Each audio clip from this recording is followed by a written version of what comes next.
So your thoughts, I mean, it's hard to listen to those. I wish we didn't run it for so long, actually, but it's hard to listen to them. What are your thoughts on what's going on in America when that's the way that people voice their desire to their senator?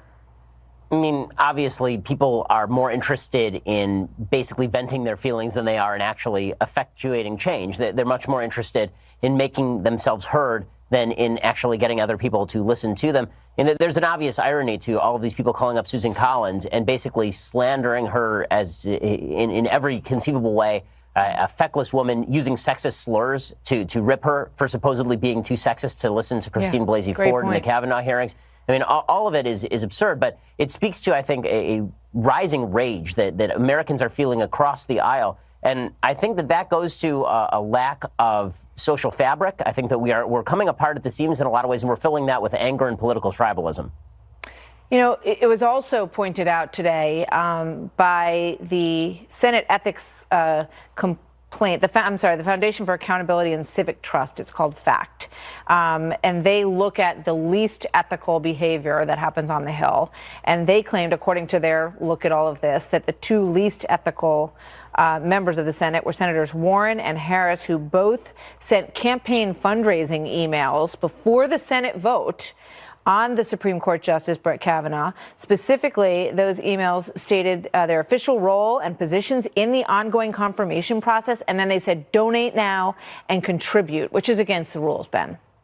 Yeah, I mean, and it's plainly morally disgusting as well. I mean, you're in the middle of a contentious hearing over whether a crime did or did not happen years ago, and you're sending out fundraisers on your own behalf in the middle of that, even as Senator Kamala Harris, for example, was going out there and making completely unwarranted charges about Judge Kavanaugh. And it really was an astonishing display.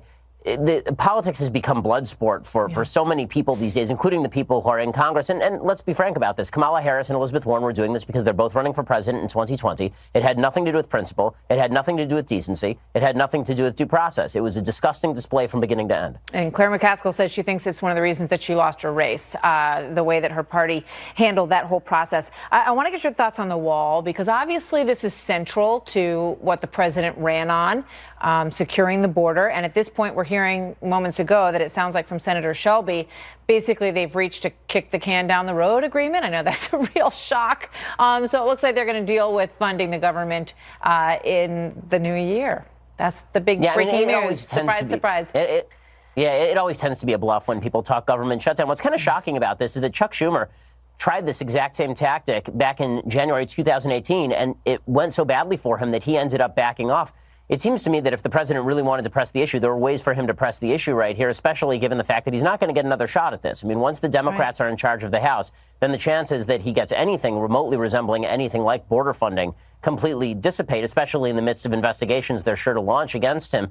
The president, I think, should have taken a stronger position here. I think that his supporters have a right to be upset with that.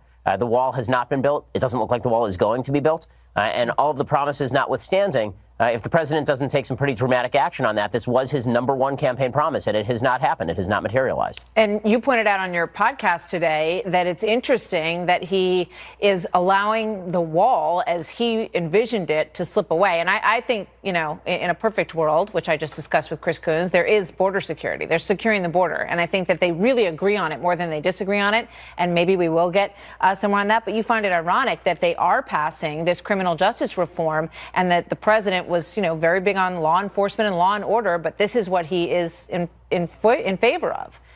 I mean, it's definitely interesting that at the same time we're talking about not getting the funding for a border wall, we're talking about passing criminal justice reform, which, I mean, at the very least is controversial in how many criminals it's going to end up letting out of prison. Whether or not those people end up being safe on the streets is actually an open question and a matter of open debate inside the Republican caucus. It's definitely a bizarre move by President Trump. Maybe he's trying to reach out to the middle in preparation for 2020, or maybe this is just incoherence. Whatever it is, I think that the president, he's been fond of using the bully pulpit in the past for particular things he cares about. It seems to me that if he cares about the wall, if he cares about border security, if he cares about law and order, then this would be a great time for him to get on the stump and talk about it.